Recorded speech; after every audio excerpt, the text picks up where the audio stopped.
This year I had a reading goal of 67 books, and here on December 1st, I have read 27. We're not gonna talk about it.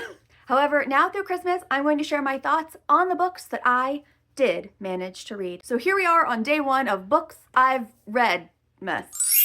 So the first book I read this year was Georgie All Along by Kate Clayborne. If you spent any time on my page, you know this is my favorite romance author, bar none. Her characters always feel rich, complex, and flesh and blood. The situations they're in feel really natural and they never feel contrived. Like, conflict is not there just for the plot's sake. It's there because you believe these characters have something that they have to overcome that at times feels insurmountable, but she brings them to that conclusion together in a really beautiful and natural way where everybody is going through tremendous growth. This book follows Georgie when she moves back from LA to her small southern town.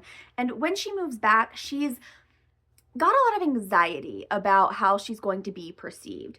We learned pretty early that when Georgie was in high school, she is kind of chaotic, right? Like, didn't do great in school, maybe a little flighty, didn't have a lot of grounding underneath her, and she got a lot of flack for that. And almost immediately upon returning home, she runs into a former teacher who gave her so much grief back in her school days, who then affirms that she still is seen that way. While she's there, she's helping her best friend who's about to have a baby. And so there is a little bit of a comparison game there as well, of her friend who's super successful and stable, and her who is also really successful, but is in this transition period that is making her have to reflect on what she wants and who she is. While she's there, she crosses paths with Levi, who is the older brother of a guy she went to school with and had a big crush on, which becomes a silly little plot point. She never really knew him, but she had heard of him because he had a pretty bad reputation around town for being a troublemaker. He's ostracized from his family. And so throughout this book, you see both Georgie and Levi having to overcome their own insecurities about how they are perceived, how they may have been one way when they were younger,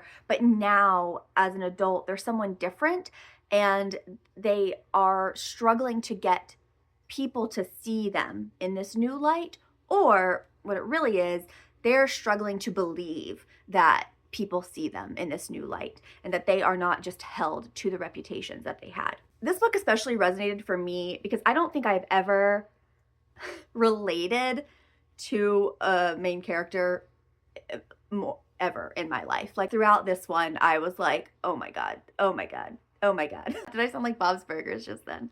Anyway, I love this book. I gave it 5 stars, as basically everything I've read by Kate Clayborne for the most part. Highly recommend if you want to read a romance that you can sink your teeth into.